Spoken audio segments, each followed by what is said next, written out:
All right, so for starters, for those of you who do not have Android tools already on your laptop, if you're going to do this, so one goal we want to have from tonight is that every one of you who does have a laptop you're going to bring with you to the hackathon does have all of the tools installed. So if you have a Mac, go to the App Store on here, do a search for a tool called Xcode.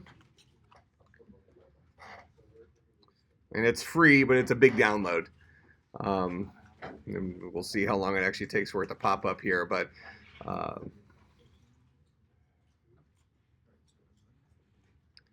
so this is what Xcode looks like right here. So you'll want to get the latest, greatest, whatever of Xcode, 8.3 point something. So maybe get that downloaded at your house or something like that. In case your group, I did send out all the teams for the hackathon in an email. So make sure you reach out to your team and start discussing app ideas. So maybe the first decision should be, is your team going to work on an Android app or an iOS app? And that might have something to do with what people have experience with, and then also what kind of machines people have. So if you have a Mac, you can do both. You can do iOS or Android. If you have primarily PCs in the group, Android might make more sense because you need a Mac in order to do iOS stuff. You need a Mac or a PC in order to do Android stuff. Okay? So if you have a Mac and you haven't previously done so, go ahead and download Xcode just so it's on the machine. Similarly, if you have a computer, I don't care what kind of computer it is, if you go to developer.android.com, this webpage, that's going to take you to the this page right here, and you're going to go to this thing called Android Studio. And you want to download the newest Android Studio right here.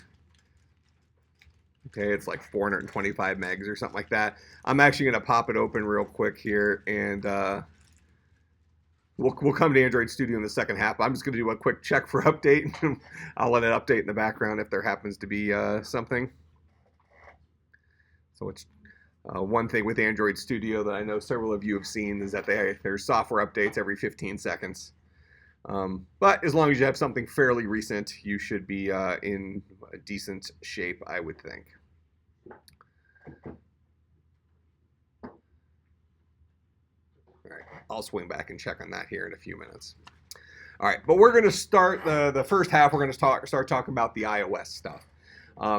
Most of you in here, in one of the classes you've had with me, unless you're still in 200, have seen some Android stuff before, right? Who in here has not seen any Android stuff?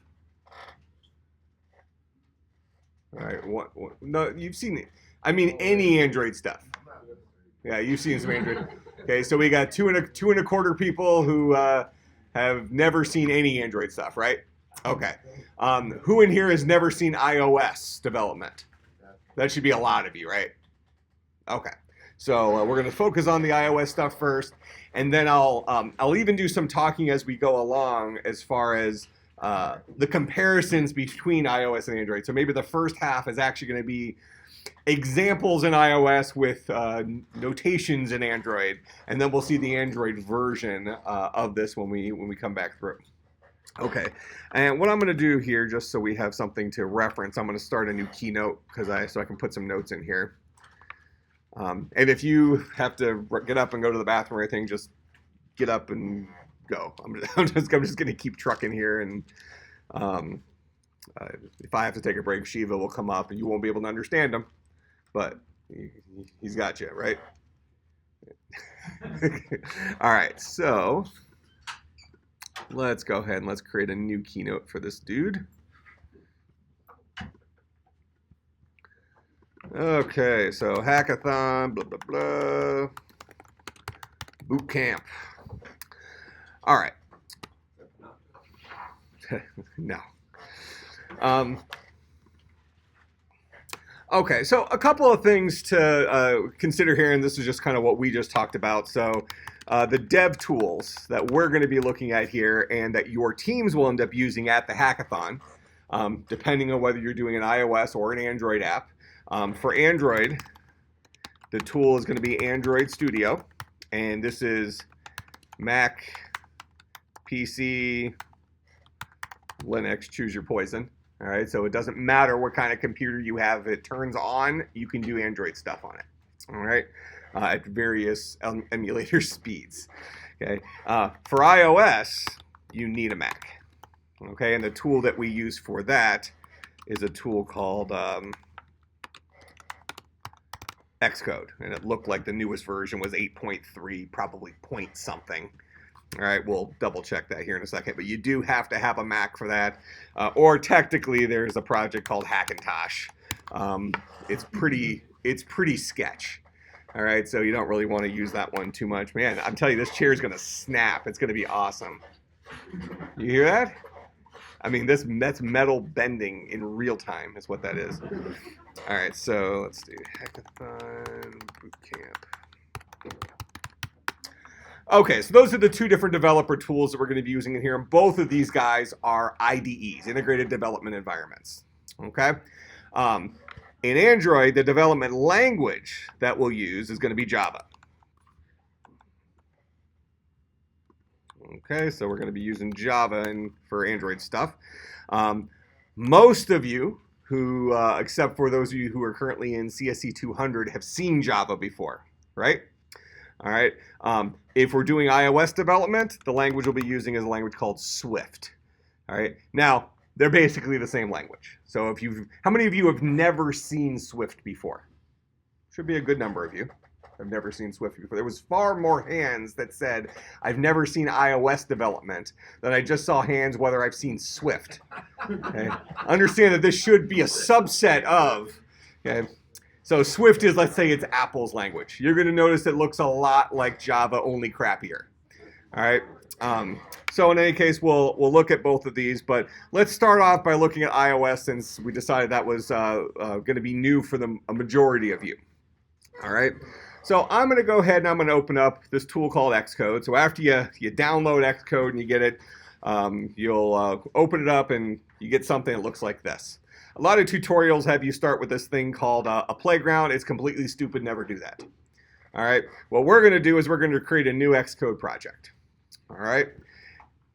And we're going to call this guy. So we get some choices as like a starting template. All right. I hate all starting templates that try to do anything extra for you on both iOS and Android. So for iOS, always use a single view application. On Android, always use empty project. Okay, because our way will be better than the crap that they give you.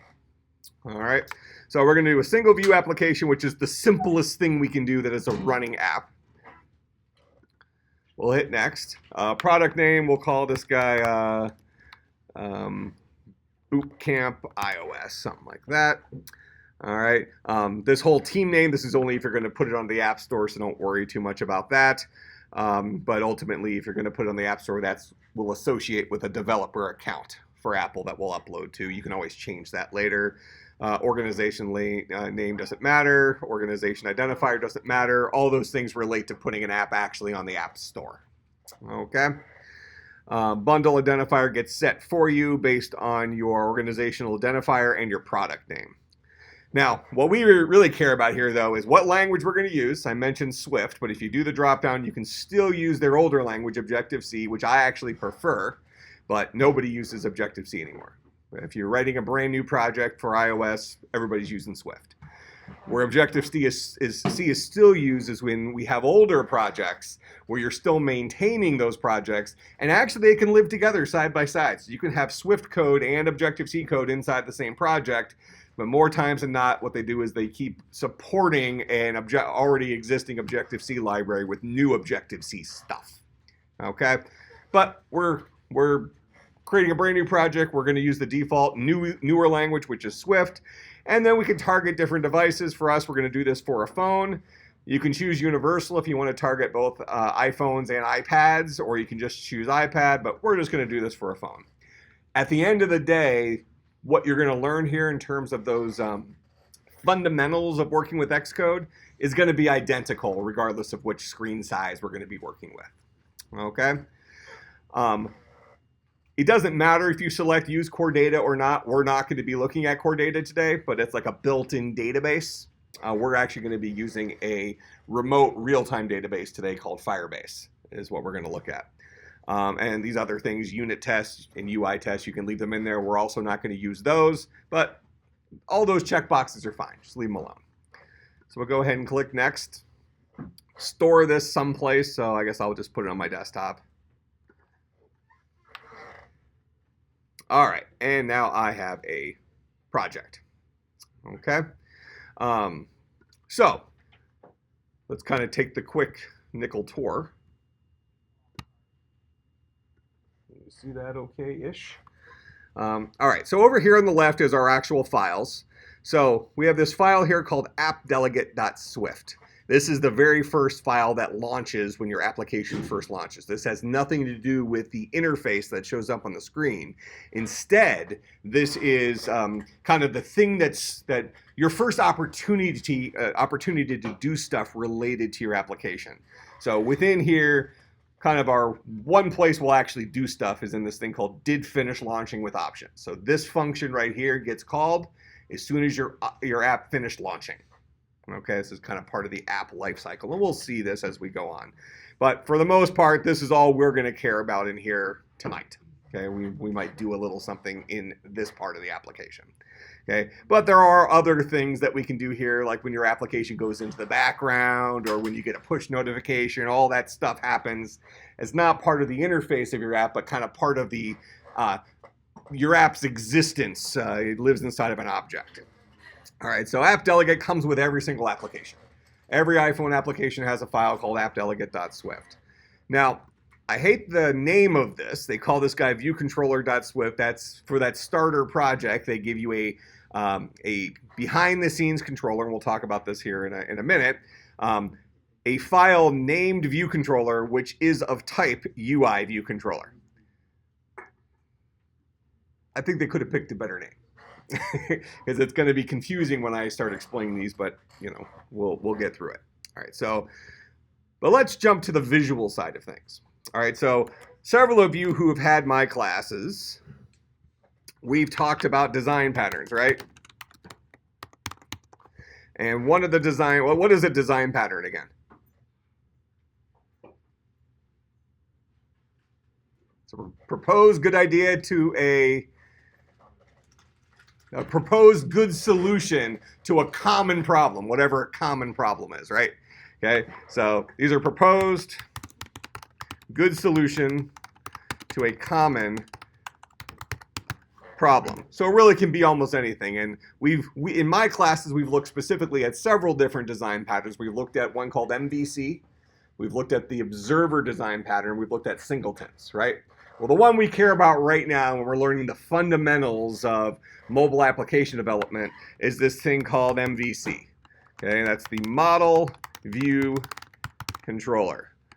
All right, and what I like to say for the Model View Controller is it's a good idea to keep your logic and your interface, and I'm going to actually put in parentheses for a second, and your data in different places. So that when you're updating stuff, they're not all living in this giant monolithic file where you have to figure out, you know, we have things living in the same place and everything is hard to organize and that kind of stuff. So when we do Android or iOS development, we're going to be designing our interface in one place. It's going to be in a storyboard for iOS. We'll be writing our logic that drives that interface in another place. That's going to be inside of a view controller. And then in a little bit, we're going to be using Firebase, which is where our data is going to live. Okay, so that's MVC at work. And MVC is an idea, not an implementation. So iOS has their own implementation of MVC. Android has their own implementation of MVC. Okay, so let's look at that over here. So with every Xcode project, you get this thing called a storyboard. And right here in our storyboard, notice we choose a single view application. So they've gone ahead and they've given us our own little view controller sitting out here. So this is the visual of our first app. All right, and what do we usually do? We usually write hello world first, right? Okay, so if we're kind of going on the tour of storyboard, you have what your current thing looks like right here. And if you notice over here on the left, this is the scene. This is our view controller scene. So that actually might sound familiar to any of you who had Game Salad, right? When we talked about things in terms of scenes. All right. Now, in our view controller, we have a single view. So we want to understand kind of the components of a mobile app. And now we're gonna compare Android and iOS on these next couple of slides, just so we're kind of teed up for when we do the Android side of things. So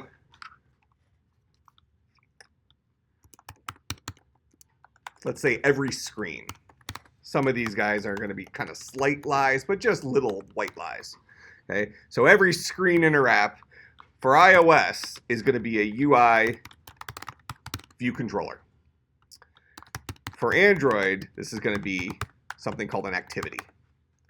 All right, these guys are the same-ish. Okay, we can think about them as being the same kind of animal.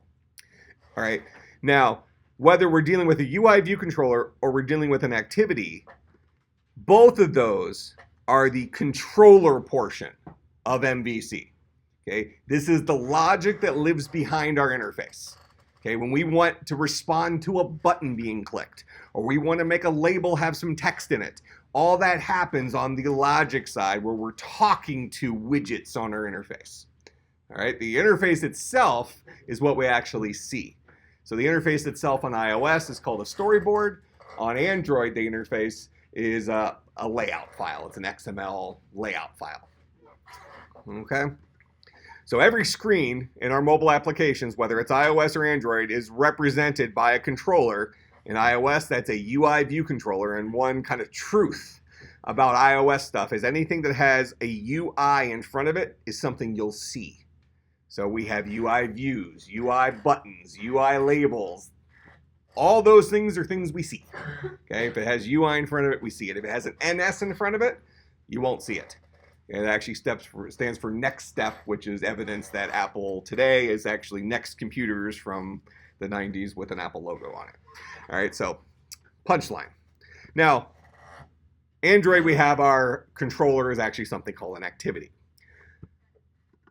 Now, what we're going to say, a UI view controller is a collection of,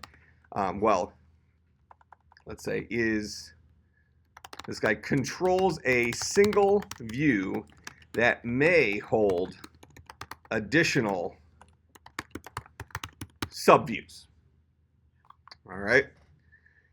And we're going to come right here, and we're going to copy that definition right there for an activity. So whether we're talking about a UI view controller or we're talking about an activity, both of these guys are the logic behind a single view. So the thing we see on the screen that might have subviews within it. Okay, so that means it could have a bunch of labels or a bunch of buttons. These are all subviews within the parent view. All right, so coming back here. Here is our view controller. So this is the visual representation of our view controller. And if we come over here to the side, this is the inspector over here. The identity inspector up here says, what kind of class is this guy? Well, instead of it being a generic UI view controller, this guy is actually governed by this controller called view controller. That's that file that I didn't like how Apple named. So this is a UI view controller that happens to be named view controller. So maybe like main screen might have made more sense. Well, almost anything would have made more sense than view controller. Okay. But in any case, out here in our storyboard, this is where in the identity controller, we are actually saying that this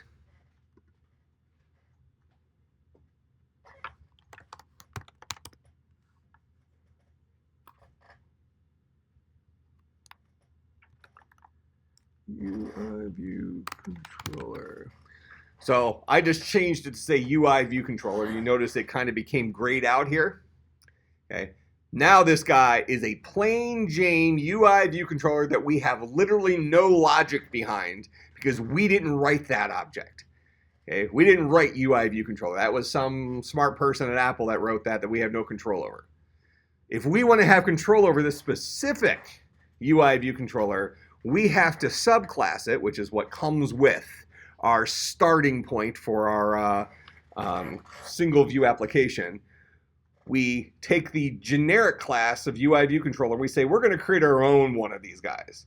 Okay, and we're going to, just for fun, we're going to name the first one a really dumb name. Okay, so we're going to name it ViewController.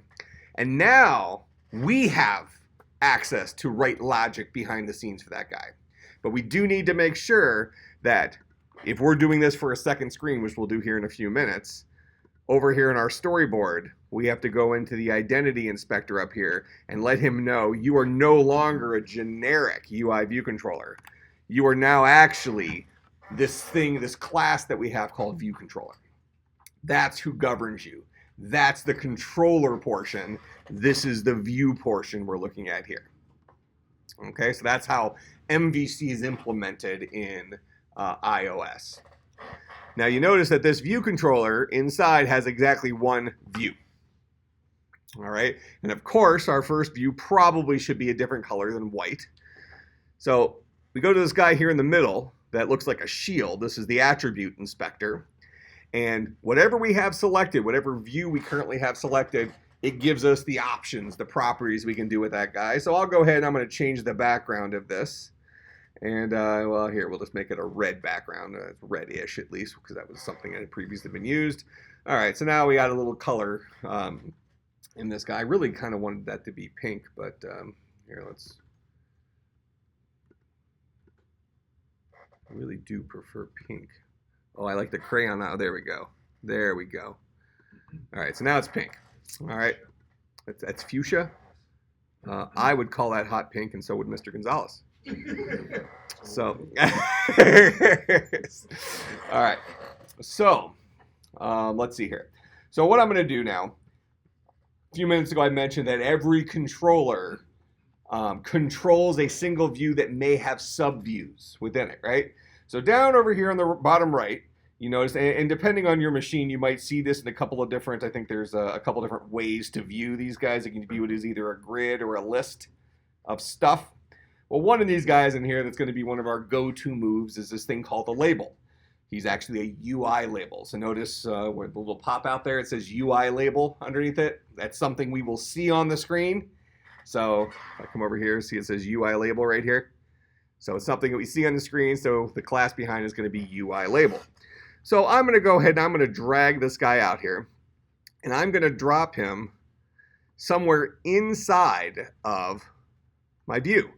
So now notice over here that I have my top level view that's controlled by my view controller. But inside there, there's now one subview called label. And I can throw more buttons and stuff like that in there if I want. But I'm going to go ahead, I'm going to stretch this guy out a little bit. And then I can just highlight him and go to the little shield. And I can change stuff about him up here. So instead of it saying label, I'll have it say hello world. Something like that. And you can center the text and all sorts of stuff like that. For changing the text on a label, you can also just double click it and set it that way. All right, so I'm going to go ahead, just leave it like this. And so now when we launch our app, we should have a pink screen with hello world on it. That hopefully looks okay. Now, back in the early days of iOS development, one thing that Apple used to point to the Android people and say that they're no good because they aren't any good because they all have different size devices. Apple would talk about them being very fragmented. Okay, where there's 4 million different Android phones out there, and every single one of them is a different screen resolution, different device size, a different pixels per inch, all sorts of stuff like that. But Apple, every iPhone was the same size. Now they're not. And Apple doesn't say that anymore. All right, so with that in mind, when we go to run this guy, we have a choice. So up here is the name of our project. This is our target. And next to it, right now it says iPhone 7 Plus. So if I click on this guy, here are all of our different emulators that you can possibly run your app, your app on. So, you want me to choose SE? All right, so now an interesting thing here. So let me I want to see what this is originally designed for. Let me give you a design hint. What I typically do, and this will actually make Dr. Locklear happy. Okay? So the point I'm getting at here is Apple has this thing in it called auto layout. one problem we used to run into is if you wanted to make your app look good on an iPhone 7 Plus and also look good on an iPhone SE, we kind of maybe have to design the interface twice, something like that. Okay, and this was a nightmare in the Android world. I mean, you might have 15 or 20 on like a serious, professional app. You might have 15 or 20 different interfaces for that app, depending on what size device you're working with. Apple has had this thing called auto layout that until recently was a skill set in and of itself. And it's still, you have to get a skill set at working with auto layout, learning the little tricks, how to convince it to do the right thing. But in the last couple of versions of Xcode, starting with Xcode 8 actually, auto layout is automatically applied, and most of the time it works.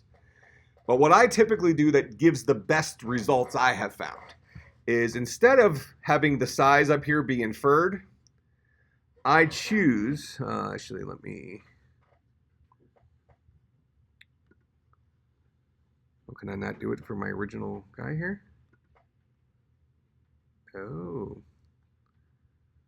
Well, I'll tell you what I usually do. It looks like it maybe defaults to this. You used to be able to choose kind of the simulated size for this. Like, I want to design my screen as if it's an iPhone 7 Plus size screen. The 5.5-inch iPhone screen, jumbo, okay? So what I would always do is I would always design for the giant screen, but test on the small screen. And what that would do is it would allow you to see where your interface was the weakest, okay? Because if things that we're going to break down on the small screen first. That makes some sense? So I typically do test on the SE screen for that very reason, all right? You also notice that it takes up a little bit, especially on laptops, a little bit less of your screen. So it becomes a little friendlier. All right, so I'll go ahead and choose iPhone SE. And there's probably about a 70% chance this is going to look fine. There is a chance that this hello world is going to look off-center on it. If it does, that's one of those things where auto layout didn't quite do its job, and I'll show you how to fix that. It's pretty easy to fix. So we'll just go ahead and hit play here after I've selected the target device, and it's going to try to run my my app, which is driven by Uiviewcontroller.swift. So that's the controller, that's the code behind it, and I didn't add any logic in there, right? So I have written 0 lines of code. There are lines of code in there that Apple wrote for me, along with the bad file name. Okay, yeah, so you see it's actually a little bit off-center. All right, so I didn't write any code, so this guy doesn't have any logic that we introduced. It just does whatever a generic Uiviewcontroller does. Okay? So it pretty much looks like what we wanted it to look like, except, hey, that hello world label didn't quite look the way we wanted it to look. We kind of wanted it to be centered, right? Now, we put it out here kind of centered in the middle. A lot of times if you want to make things look right on different devices where they're centered, auto layout has an easier time if you put things relative to the edges. So I'll just, it's going to have it centered there anyway, so I'll just say I want this label to be the width of the screen and center the text. All right, we'll see if auto layout did a better job automatically with it now. If it didn't, I'll show you how to fix it.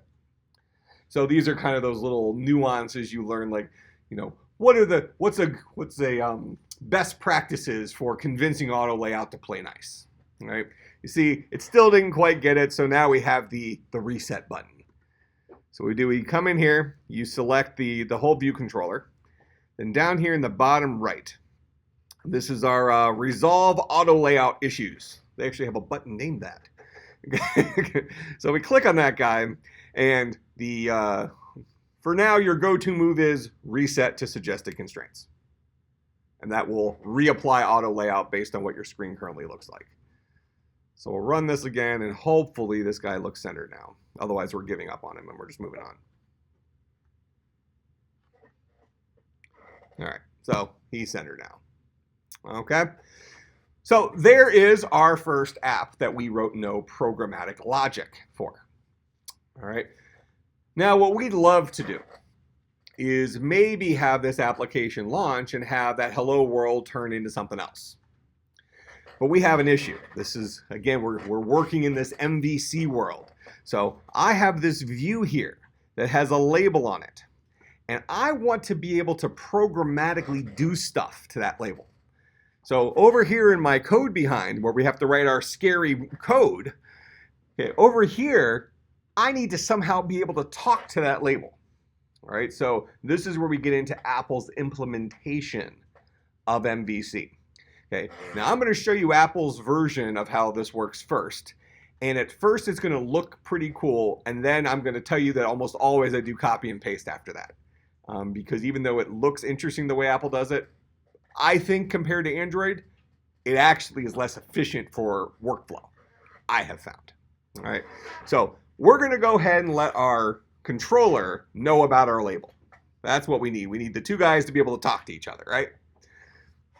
So we're going to come out here to our storyboard. I'm going to make sure I select my controller here. I'm going to come up here to the two little circles that we have up here, and it's called, this is the assistant editor. What we're ultimately going to do is we're going to have our storyboard on one side and our code on the other side.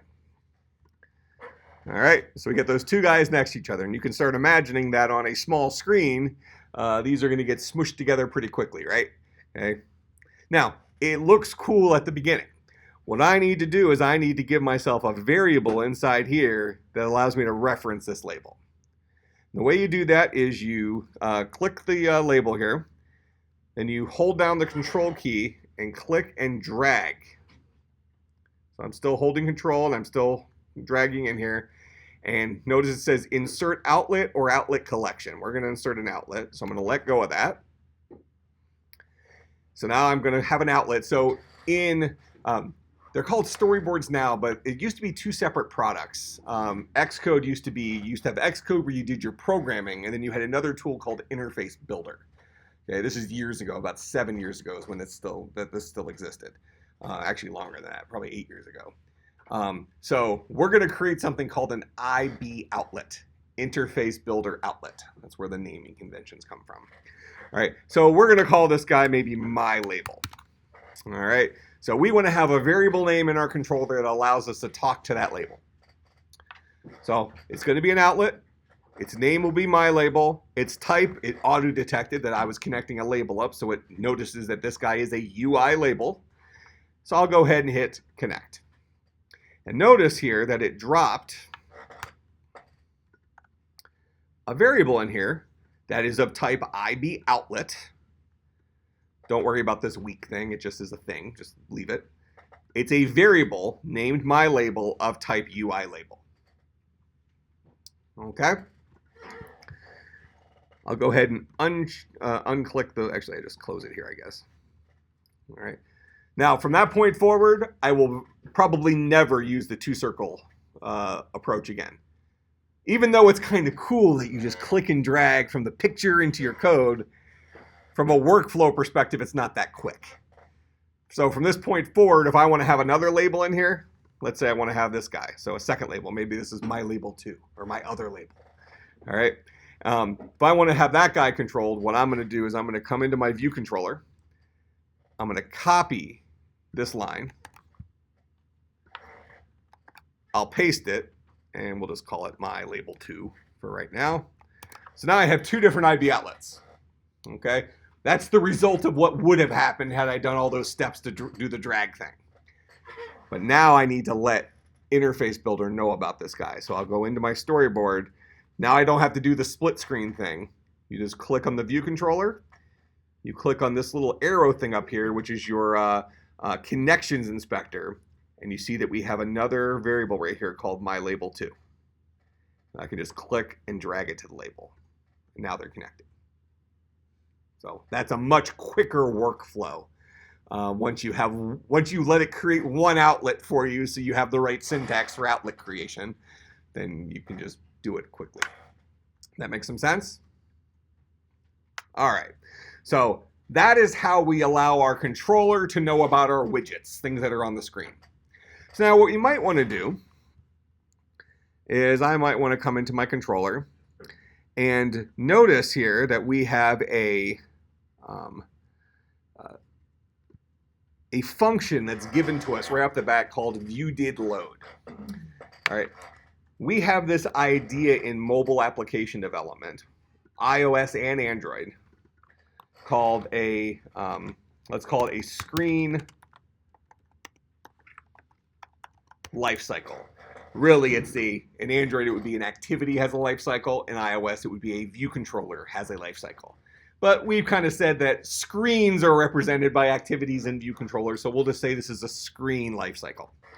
So our first opportunity in iOS is view did load. This is our first opportunity to work with the widgets that are on the view associated with this controller. Close enough. That was really butchered. All right.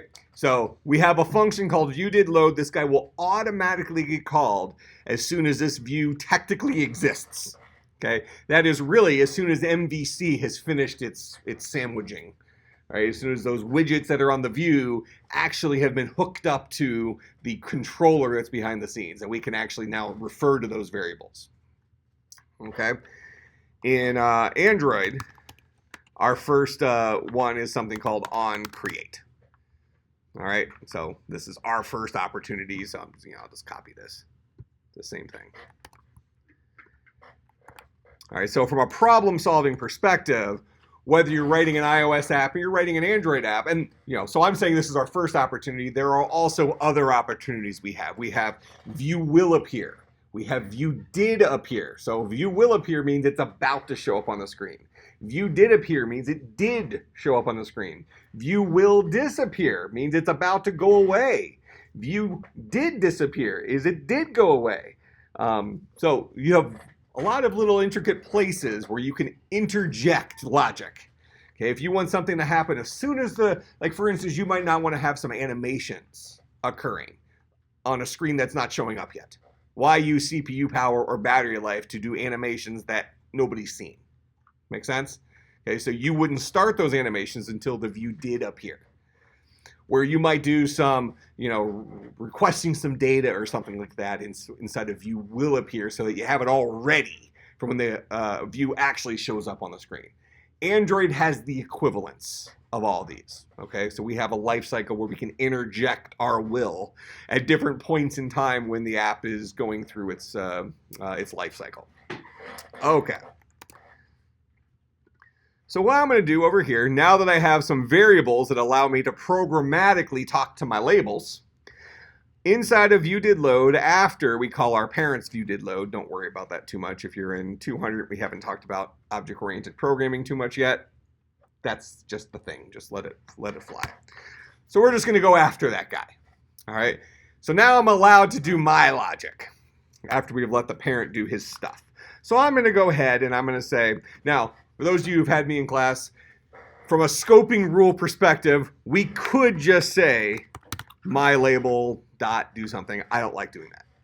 I like to always reference the object that owns this guy. So I say self dot my label dot text is equal to Mike. All right.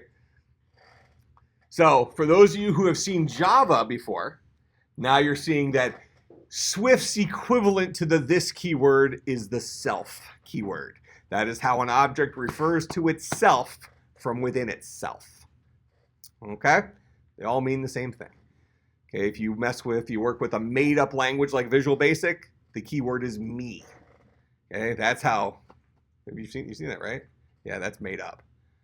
Okay, Visual Basic, I one time tried to typecast an object to an ice cream cone and it worked.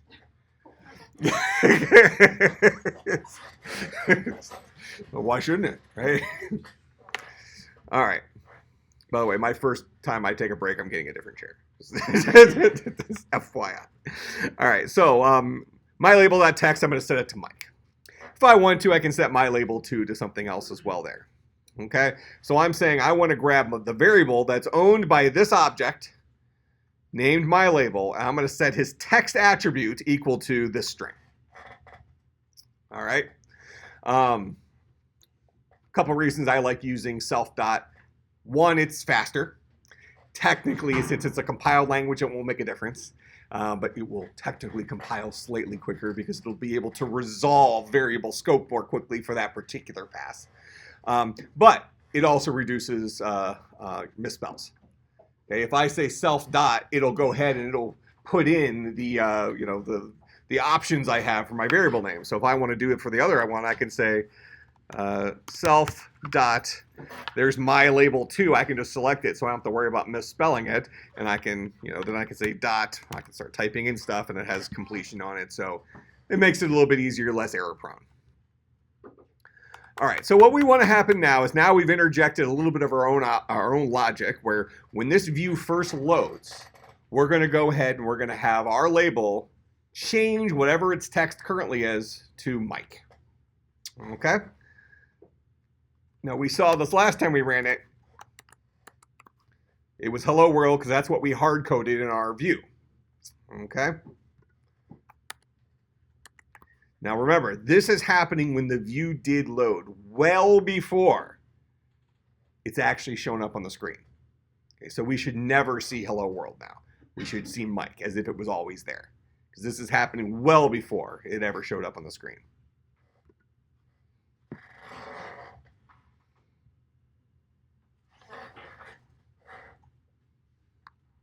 So there's our Mike. Okay?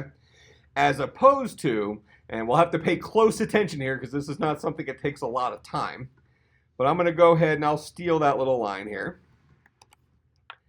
And I'll interject one of the other lifecycle things. So I'm going to say view did appear. So now I'm going to actually do that line of code after the view has actually appeared. All right. So if we pay close attention, we should see it flicker from hello world to Mike, because that change doesn't occur until the screen is actually already on the screen.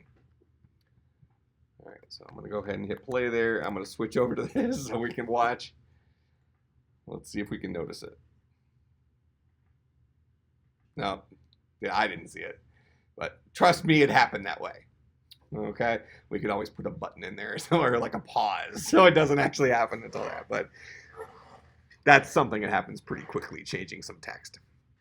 Okay. Now, let's say that we want that text to change, not automatically when the app launches, but maybe we want to click a button and have the text change. So what are we kind of learning here? I mean, this is kind of a stupid little app, but we're learning the fundamentals of an iOS application, right? We're probably going to have labels that need to show data to the person, show data to the users. We're going to probably have buttons that the user clicks on to make things happen, to fire off events. So if we can learn how to do those two things, we can already do a lot of stuff with iOS. I mean, the apps are going to look stupid, right? They're not going to be really well thought out, graphically designed masterpieces, but they'll work, they'll function, and that's kind of what we need for a hackathon. All right, but then we're going to look at kind of a cooler widget, something that you might use more often that gives us a taste of how some of the more advanced things work. So I think learning just these 3 things that I'm going to teach you with iOS tonight. So that's Iboutlets. That is how we make a widget available programmatically. We're going to next look at an IB action. That is how do we hook something up to a button so that when this button is clicked, this function gets called. And the last one we're going to look at is something called a table view. So how can we give lists of data that we can scroll through and that kind of stuff. And then we're going to hook this all to a third-party API. So rather than just having this text set this way, I only want this text to get set if I create if I click a button. Now, again, you can do the hookup button thing the same way that we did our original Iboutlet.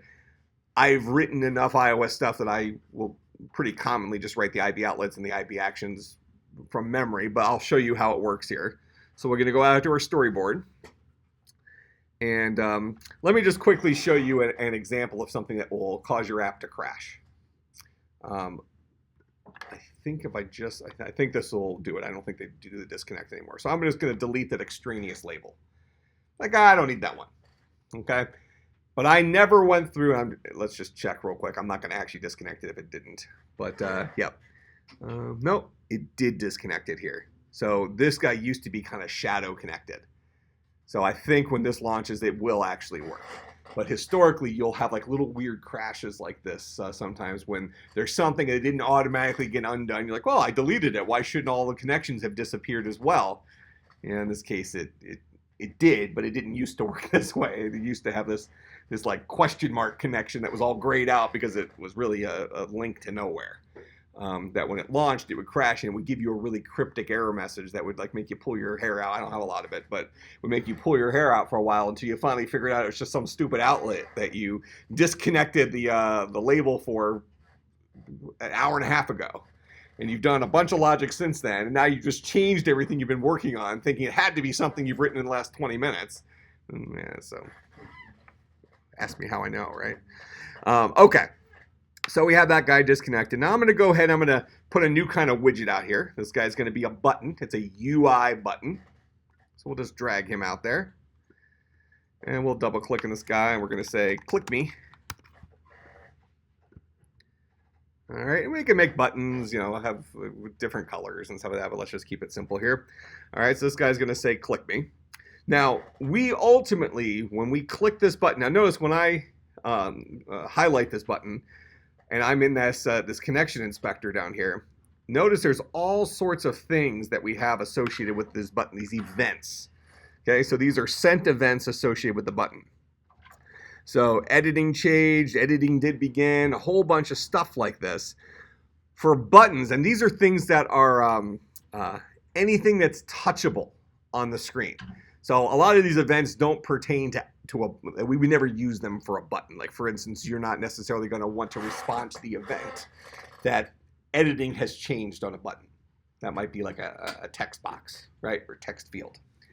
But the things that we care about here is maybe touch up inside. This is one event that's pretty common. Another one is touch down. Okay, these are the two different kind of common button click events.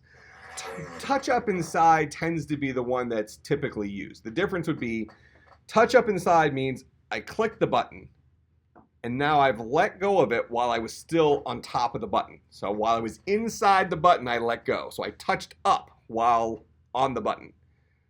As opposed to touch down is when you first hit it, now the event fired. Because sometimes you'll click a button like, oh, I didn't mean that. You'll slide your finger off and then let go. It would not fire if you did touch up inside.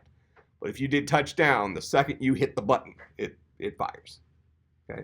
So depending on how clicky you want your app to be, I tend to like using touch down, but usually I'll use touch up inside. But historically, I actually use touch down just because I figure if you mean to do something, you should do it right the first time, right? So all right. So in any case, we need to go ahead and give ourselves an IB action and a function that lives in our controller that gets called whenever we click this guy. So we're going to follow a pretty similar pattern to what we did before.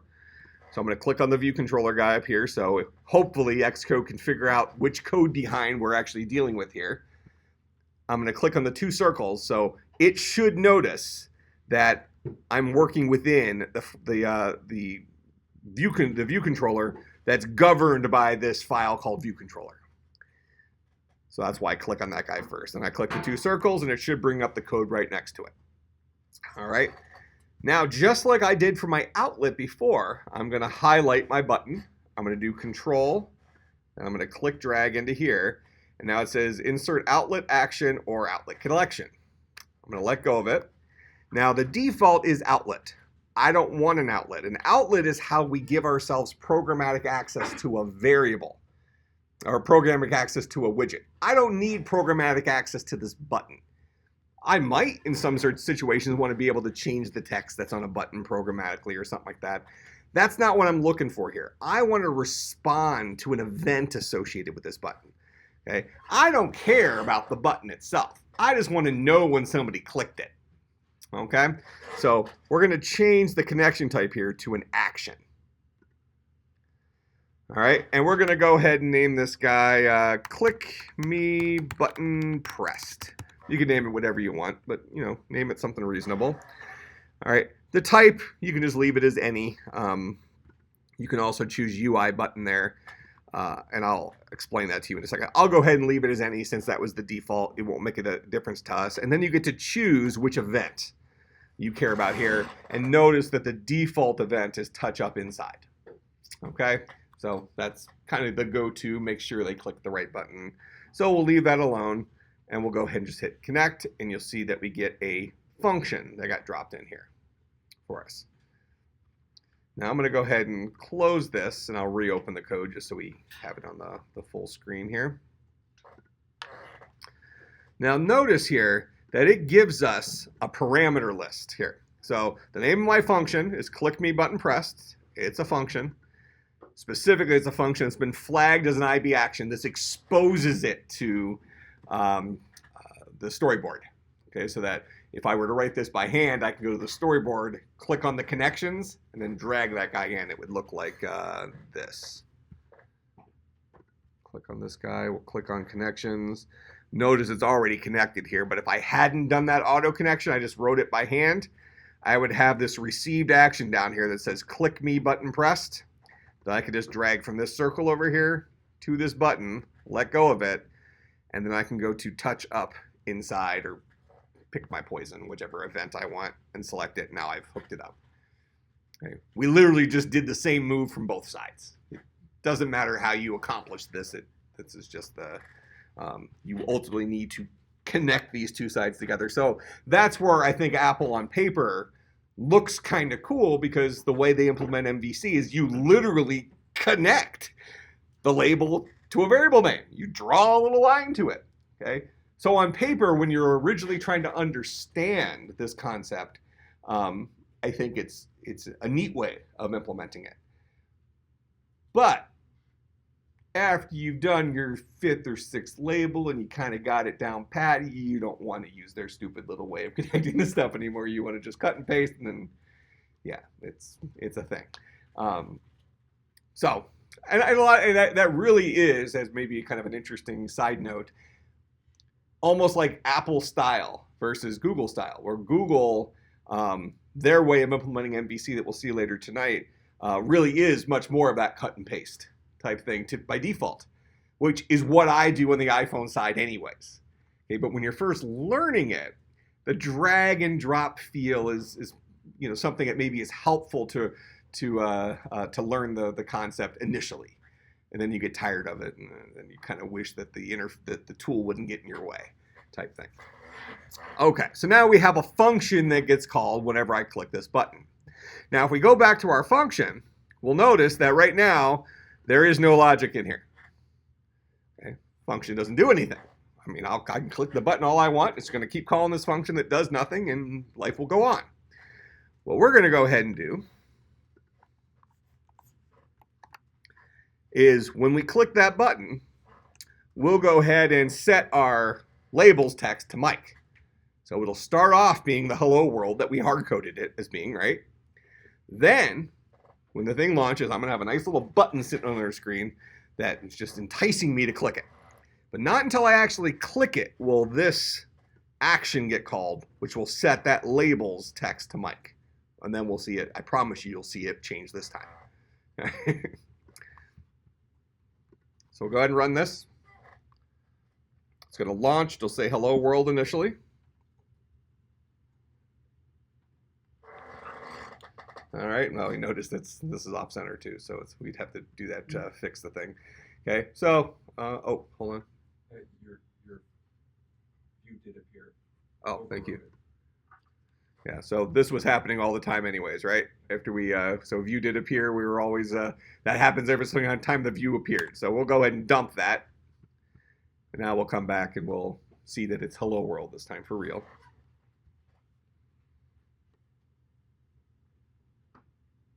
All right, so there's my hello world. Now when I click this button, it switches to Mike. We received the action. That function got called. The function said, change that label's text to Mike, and it did. Make sense? Now, we might be interested in knowing how many times the button was clicked. Let's say it's something like that. Because one skill, I just want to throw this in there, those of you who've learned Java, we talk about Java kind of being a string-based language, right? where concatenation is kind of an important tool where we can kind of glue strings together and stuff like that.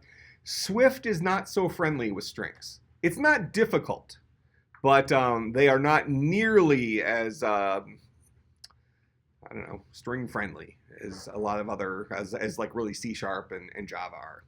So I'll show you kind of an interesting way of pulling this off. So we're going to go ahead and we're going to create a variable up here. Just a normal plain Jane variable. It's not an outlet, so it's not linked to our interface anywhere. I just want to remember something inside my code here. And we're going to call this guy count. All right. And we're going to start count off at 0. This is going to be a counter. Every single time we click the button, count's going to go up. All right. So what we'll do here is we'll go ahead and with the view first loads, we'll reset our label to show the current count. All right, fair enough. So I say self.myLabel.text is equal to, it's going to be equal to some string. And this is really a formatted string. So for those of you, which is I realize isn't going to be very many of you, who have seen some older languages like a C or a C++ where you have the printf function that has like placeholders, you know, %d and %f and %s and all those things. You kind of have something along those lines here in Swift, but I think it's a little bit easier to, or maybe, you know, less reliant on you memorizing the little placeholders. So what we're going to say is we're just going to put the word count in here, and then I'm going to put a / open close parentheses. That's my placeholder, and then what you can do is inside here, you can go ahead and you can put whatever variable you want to replace that portion with. So it's going to be self.count. That makes sense? So now when it first pops up, my string will say count 0. So this guy right here will boil down to the current value of self.count and build my string out of it. Okay? Now what we'll do here is every single time we click the button, we'll say self.count plus equals 1. So we'll add 1 to it. And then we'll go ahead and update our label with the new count. So it should say count 0, then count 1, count 2, count 3, count 4, count 5. So we'll see it. That each call to this function has side effect of making of that count variable changing. Okay? Go ahead and run this dude.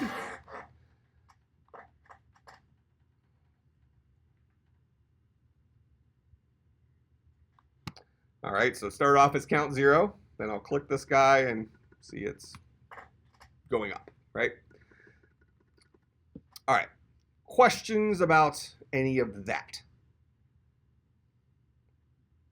All right, so now let's say that, well, let's go ahead and let's get us to another screen. How about that? Because that's, you know, so usually you have apps, and the apps might have a couple of screens in them, right? 1, 2, 3, 4 pages. So let's go ahead and give ourselves another button that takes us to a new place. All right. Apple has introduced something that makes it very easy, and Android has not kept up on this side of things. It has made it very easy to create your entire kind of application skeleton, you know, all the different screens that it might go to in a matter of minutes. But that comes with a caveat that we're going to spend the next little bit talking about. So let me get us to the next screen. So I'm going to kind of get us to maybe about maybe we might go an hour and 10 minutes, and let's take like a 5-minute break, not a real long break, so I can swap chairs and stuff like that. And then we'll come back and we'll do the next step. But I do want to illustrate this because often this kind of goes back to the superhero thing, right? With great power comes great responsibility. So if you want to use Apple's shortcut, which is great, it does change the way you have to problem solve for that transition from those two screens from that point forward. It changes your mindset because of the way Apple pulls off their magic trick. Okay? It's not horrible, but you have to know about it. Okay? And believe me, when they just dropped this on us once upon a time, yeah, everybody just kind of went about it like, oh, well, this is how I can go from screen A to screen B now. and everybody just started doing it, and then they lost that opportunity they used to have to get to that second screen. So I'm going to show you both ways of doing it here.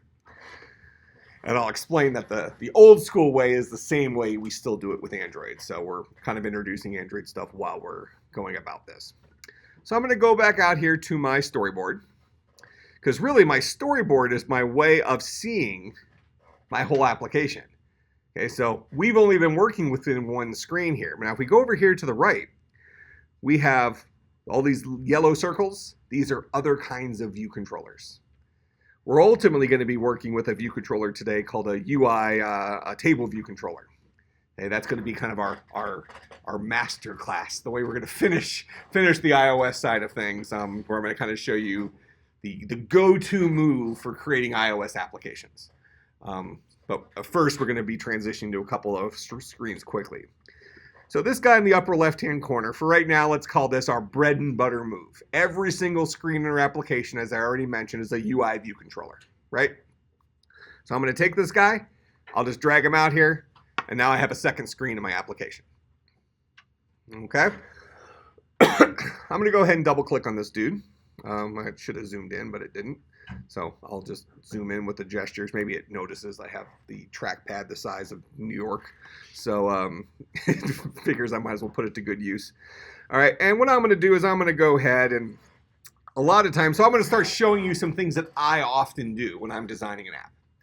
So I like to use, even if it doesn't stay in there for all eternity, I like to use this navigation bar thing here, because it gives me a nice way of titling my screen from a visual perspective. If I'm working on an app and I'm looking at the app kind of from this, this view, I can quickly see, oh, this is the screen that's that guy, as opposed to me having to zoom in on this guy, clicking here, going to his identity inspector and seeing which controller is behind the scenes.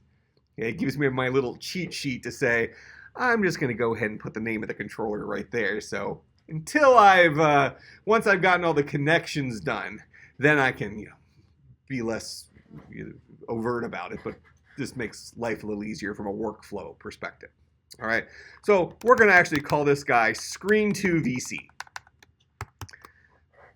Okay, Screen 2 VC. VC stands for View Controller. All right, so that's kind of the naming convention I typically use. Apple tends to want to say, they would, if they try to guess at what you're trying to create, they'll say Screen 2 View Controller, the whole full word. It's just fine. You want to use variable names that are meaningful, but that doesn't mean they have to be a mouthful. So use something you're comfortable with. But if something is a view controller, I would give yourself some sort of indication that the controller you're writing, the code you're writing, is a view controller.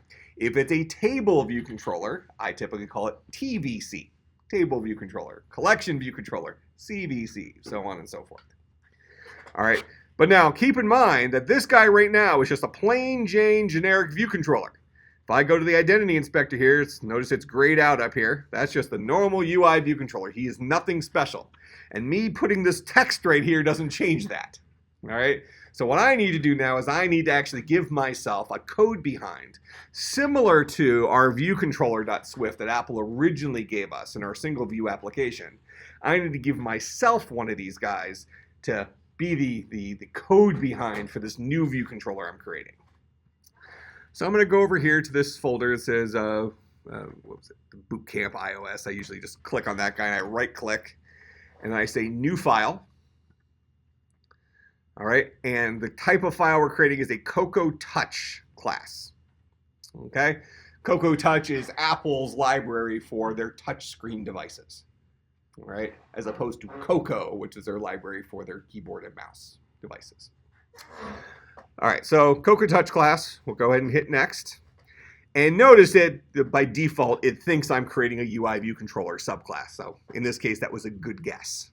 All right, so I'm creating a subclass of UI view controller. Once again, it wants me to call it view controller, which would conflict with the guy I already have there anyways, but it's just a bad name. Okay, these are bad names. So I'm going to call this guy Screen 2 VC. Okay, and then I'll go ahead and hit next. And this screen just says, do you want to add it to your project? Yes. So hit create. Okay, so now it's in here. So now I have a file called screen2vc. It's actually screen2vc.swift right here. The name of the class is screen2vc, and it is of type Uiviewcontroller. This is identical to the situation we had here with our view controller, which was of type Uiviewcontroller. So viewcontroller was the code behind for the first screen that we had in our application. Screen2vc is going to be the code behind where our logic will be for the second screen that we're putting into our application. All right, but now the last step I need to do here, though, is I'm going to just copy that code, or copy the name of that file. We'll go out here to our storyboard. I'll go to the identity inspector for this guy, and I'll paste that in there. You are no longer a generic Uiviewcontroller. You're now a Screen2vc. That's the kind of dude that you are. Okay? Now those two are glued together. That's MVC again. Okay? Now, if I run this application right now, it's going to do the exact same thing it did before because this scene is unreachable. I have no way of getting me here right now. Let me show you the old school way of doing this first. Okay, that way you kind of see how Apple developers were introduced to this technology. So what I'm going to do is I'm going to go here to, still inside the identity inspector, we have this thing called a Storyboard Id. This is kind of like giving a variable name or a unique name to a scene in your application. And I usually make my Storyboard ID the same as the class name. That way, I mean, why change them? If you want to create an instance of a guy named Screen2vc, let's go ahead and name him Screen2vc. All right, so I'll put that in there. Okay, so the Storyboard ID for that guy is Screen2vc. Now what I'm going to do is I'm going to go ahead and create a second button here on our first screen. So I'll drag this guy out here, and we'll call this guy Launch Screen 2. All right, so there's Launch Screen 2. And I want this guy to ultimately launch this screen. Now, the old school way of doing this is going to be to use the storyboard to create an instance of that screen and then manually, programmatically launch that new screen. Now, I'm going to show you both ways, and then I'm going to ask you which one you like better. And then I'm going to ask you why. Okay, and that's where you're going to come up short. Okay, because that why question is where Apple started confusing people. All right, so let's do it the hard way first. It's not that hard, but we'll do it the hard way first. So we're going to first have to give ourselves an IB action for this, but we're going to go ahead and write this by hand. So I'm going to go out here to Viewcontroller Swift, because Viewcontroller Swift is the code behind for this screen, right? So this screen is governed by viewcontroller.swift. So if I want to have something that gets called by this button, I have to write it inside of viewcontroller.swift. So come over here. We're going to create a new IB action. I can actually steal this logic if I want. But you just do add IB action, func, and then maybe we call it show screen 2 button pressed.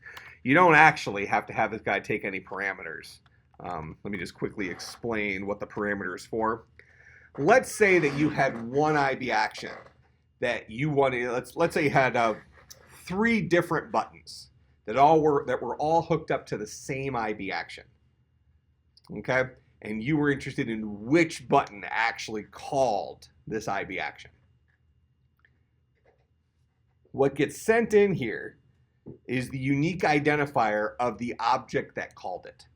So you could have one IB action hooked up to 3 separate buttons, and you could have an if statement inside of here saying, if this was button 1, do one thing. If this was button 2 that called me, do something else. If this was button 3 that called me, do something else.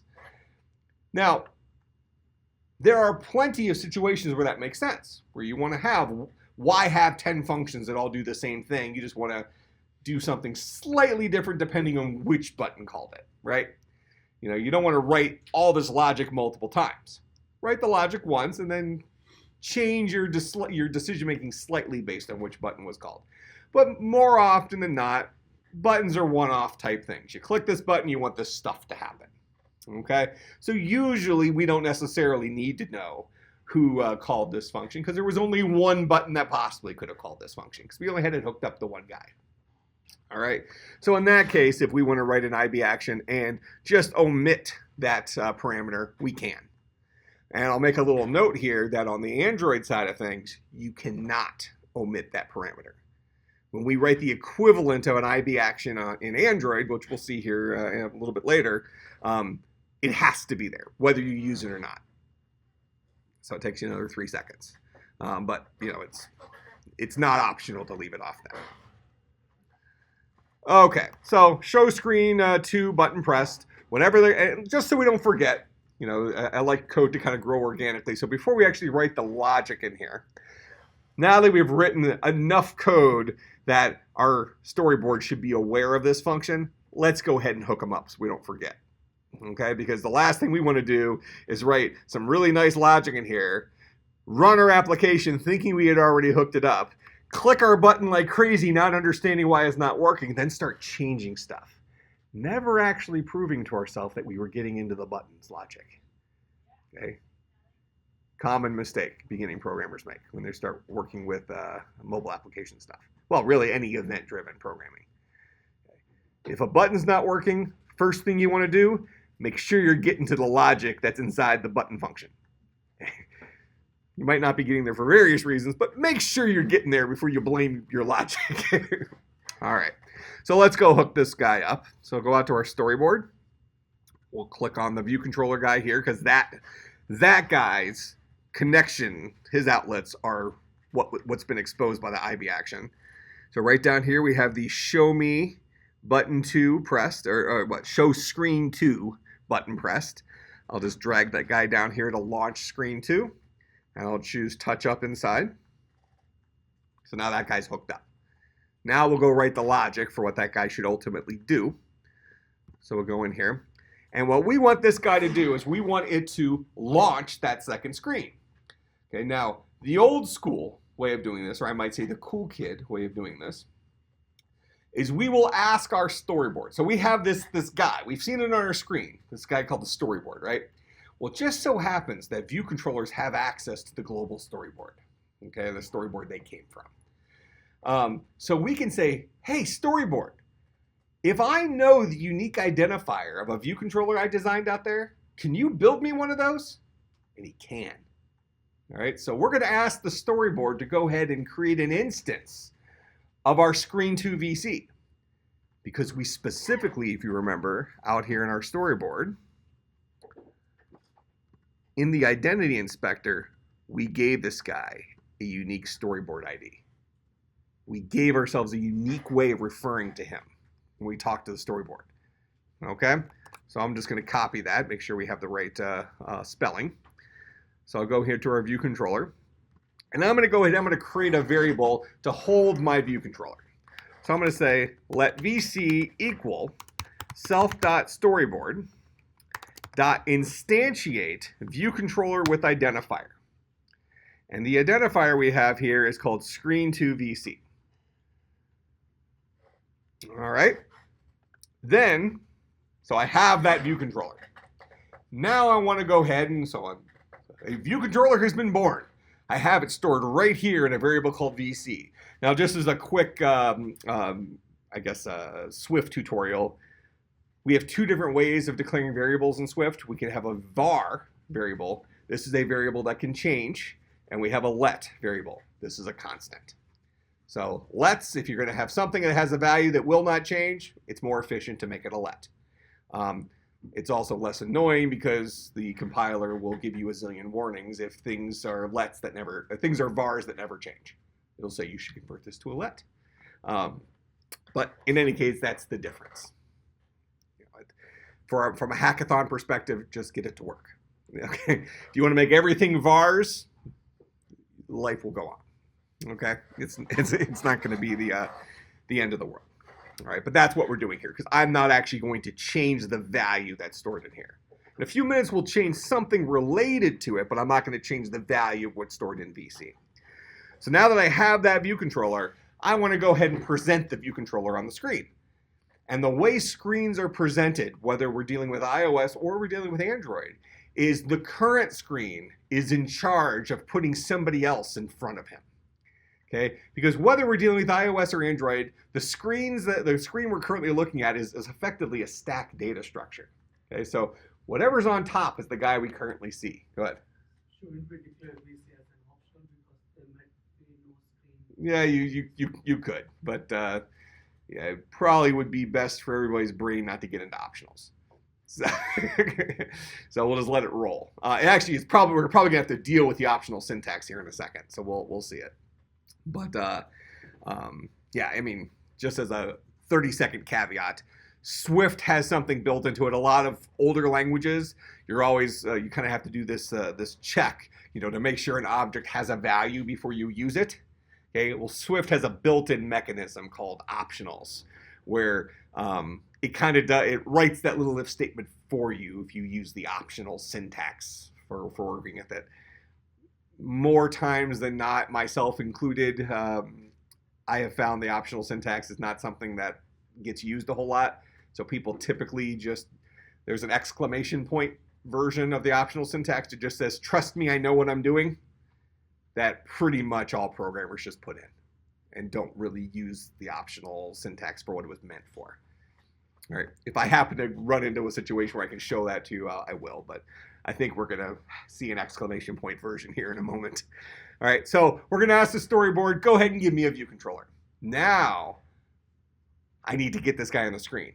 And the current guy that's on the screen is our view controller, this guy right here. And he's gonna say, okay, I'm gonna show this guy. He's gonna be in front of me. All right, so we're gonna say self dot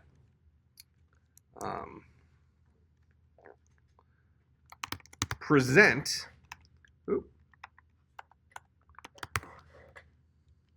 view controller. So this is the view controller to present. I'll go ahead and type that. So we're going to present VC. Whether we want it to be animated is the next parameter. So we're going to go ahead and say true, because when we click that button, stuff's on the screen. We're going to see this happening, right? So when we click that, we want to see the next view kind of slide in. We don't want it to just flicker onto the screen. Okay? But now sometimes if you're doing transitions like this when something's not actually on the screen, don't waste CPU time animating something that nobody's going to see. Nobody's impressed by an animation that never gets seen. Okay? Most of the time it's going to be something that's already on the screen. So yes, we're going to animate it. Now we do have an opportunity here to have a completion block. And in programming language lingo, this is something called a closure. All right. So we do have an opportunity to work with that. I'm actually not going to write one now. We might even say that it's a little bit beyond the scope of what we're working on tonight. But when we deal with Firebase and setting up our listener for our remote data stuff, we'll actually have to write a closure. So we'll see it in a little bit anyways. So I'll just put nil in there. Nil is to Swift as null is to Java, as none is to Python. They're all as synonyms, just like self and this mean the same thing. All right, so we're going to say self.present VC, animated true, completion nil. Notice it's screaming at me here for optional reasons. So if I highlight this,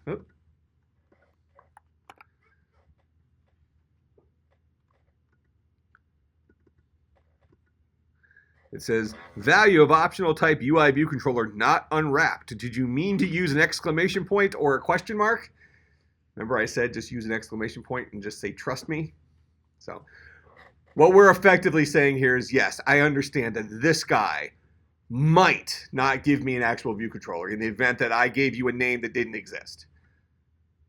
I gave him a name that exists. This guy will have a value. So I'll just go ahead and toss a little exclamation point on there to get him to shut up. All right? That's that whole optional syntax I was talking about. Okay? So I've created a view controller and I've presented the view controller. The old school way of doing it. It's not that bad, right? It didn't seem like too much work. We just had to write a couple lines of code. So I'll go ahead and run this now.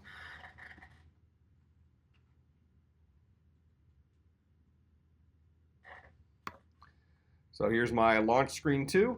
I click on that, And it's actually interesting that the scale of that here, I'll just put it down to 75% there. Now it'll fit. It'll always fit now. So you saw it slide up on the screen, right? Now, we do kind of have a current problem here that we have no way of getting this guy to go away.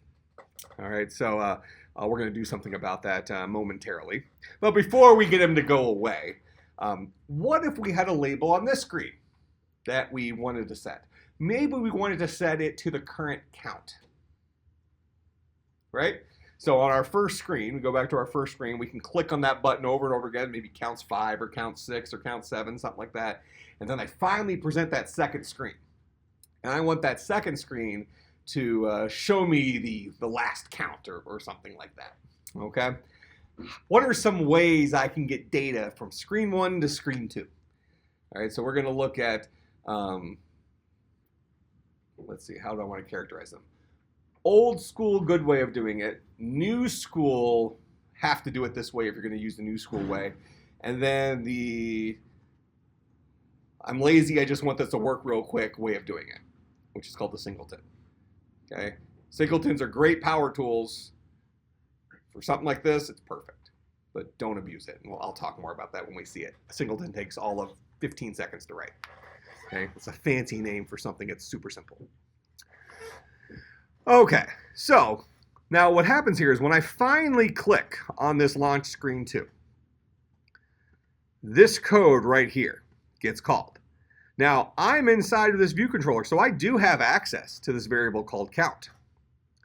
Now, I might want to go ahead and pass that information over to the other screen so that he can show the count. But I'm going to walk you into a couple of hiccups here. Okay, so I'm gonna show you some common mistakes that, and I want to be clear here. These aren't common mistakes that inexperienced programmers make. When you haven't worked in these environments before, sometimes they don't act the way you expect them to work. Right? So I'm gonna stumble us into a few truths about how this works, which will then hopefully save you or your group some time in the hackathon, because these are common mistakes that happen that often take hours to debug when it's something extremely trivial, but just a misunderstanding. It's one of those things that's so simple you didn't even consider that could be the problem. Okay? So, what I'm going to do, just so I can set up the trap, all right, we're going to go to our screen 2 here, screen 2 VC, and I'm going to go ahead and I want to give this guy an outlet. So he's going to have his own label on the screen. But I'm not going to do that connection thing. So remember I said that was only cool the first time. So I'm just going to go over to viewcontroller.swift. I'll steal one of his outlets so I have the right syntax for it. Then we'll come back over to screen 2 and we'll just paste that dude in there.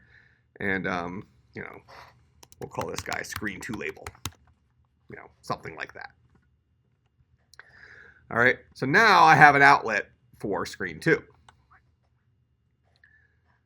So what I'm going to do now is I have to go put a label onto screen 2 and then hook that label up. So I have something to draw on screen 2. I have a label on there.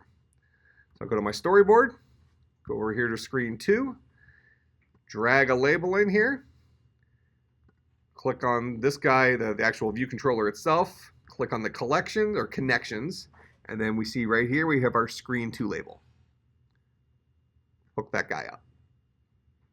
All right, way faster than the click of the 2 little circles stuff, right? All right, so once you've done this a bunch of times, you'll end up becoming pretty quick at doing it. But the 2 circle stuff is interesting for 5 minutes. All right, so now we have that guy. Let's just prove that it's working real quick. I like to do that too, once you hook some stuff up, just to make sure that there wasn't some connection issues. And this is really something that is more from doing stuff on the Android side of things. Even though Emma claims Android's never done anything wrong for her, my experience has been that, especially with on-clicks on Android, we'll see later on tonight that sometimes Android says this is hooked up, but it's not actually hooked up. And you got to kind of do it a second time to make sure it gets done right. So we hook this guy up. It's going to take all of 20 seconds to just go ahead and make sure that our code knows about our label. So I'll just go into screen 2 VC here real quick. And I'll go into view did load. And I'll say self dot screen 2 label dot text is equal to blah. All right. Just set it to something. All right, and now if I get to screen 2 and it says blah, then I have confidence that my outlet and the actual widget are hooked to each other. Okay.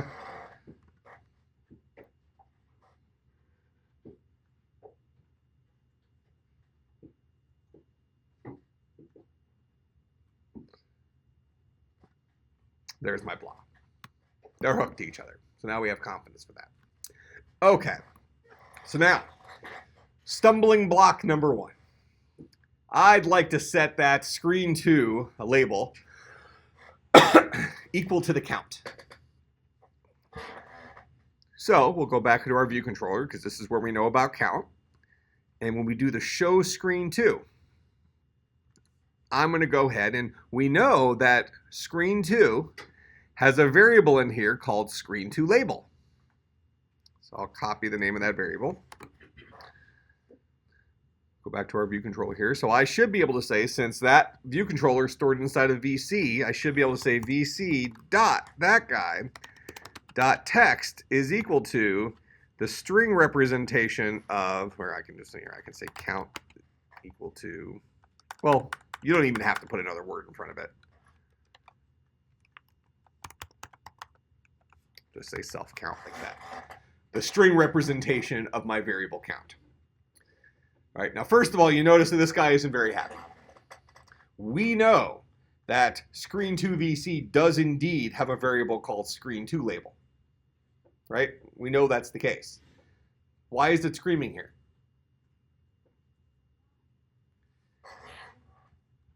This guy right here, this is similar for those of you who have done Android stuff, and we'll look at this later on. In Android, when we have an activity, we tell that activity to find a view by its ID. What does that by default return for us? What kind of animal? Gives us a generic view. Even though it might have been a label, or it might be an edit text, whatever it was in Android, what it gives me by default is a generic view, because anything we see on the screen is a view. What this guy right here does is he gives me a generic Uiviewcontroller, even though I know he's not a generic one. In fact, he's actually one of these guys. So I'm going to say, when you get this, go ahead and get this guy as a screen 2 VC. Okay, specifically cast him to a screen 2 VC because that's what he actually is. All right, now notice that it doesn't like my little exclamation point down here anymore. Okay, so now it's no longer an optional because when I put the exclamation point here, I said, look, this guy's going to return something. Trust me. Anytime you see exclamation points in Swift, it means trust me. All right, it's probably not the greatest programming practice, but we're going to roll with it because we don't introduce bugs into our code in here. All right, so we'll just say VC right there. All right, so we'll say VC screen 2 label.text is equal to count, and then we'll go ahead and show this on there. All right, seems to be happy. Let's go ahead and run this guy. And we'll click our other button first to get count built up to a 3 or a 4 or something like that. So, here we got some counts going on here. Then we'll say launch screen 2, like, uh-oh, crash. Why did this guy crash? Let's go back to our keynote here. View did load. Our first opportunity to work with the widgets that are on the view associated with this controller.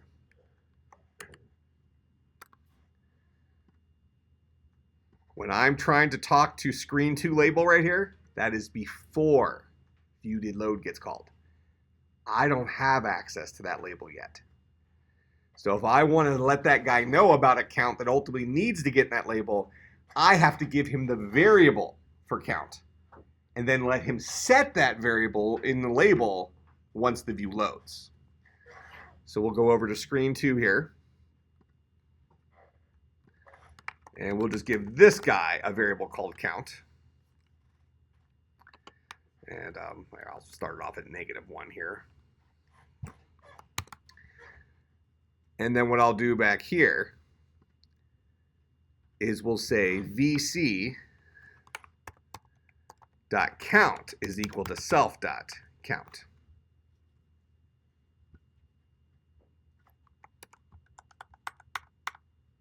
And we do have access to that. That's not a widget. That's a local variable in that second screen. Okay? That integer is available to us the second that he exists, not once he almost is ready to get on the screen. So now over here in screen 2 VC, in ViewDidLoad,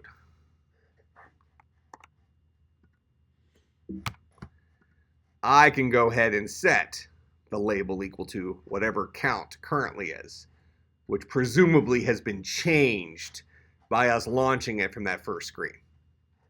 That make sense?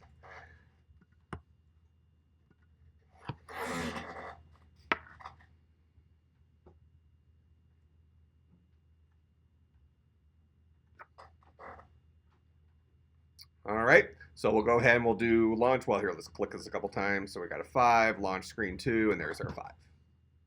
All right, now we're able to pass it over there. All right, let's take 5. I'll get this guy upload. Look at your screen, so I want to take a. Oh, okay. I'm going to get this uploading for part 1 of the thing, and then we'll come back and we'll look at the new easy way of doing this. Well, easy but tricky way of doing this.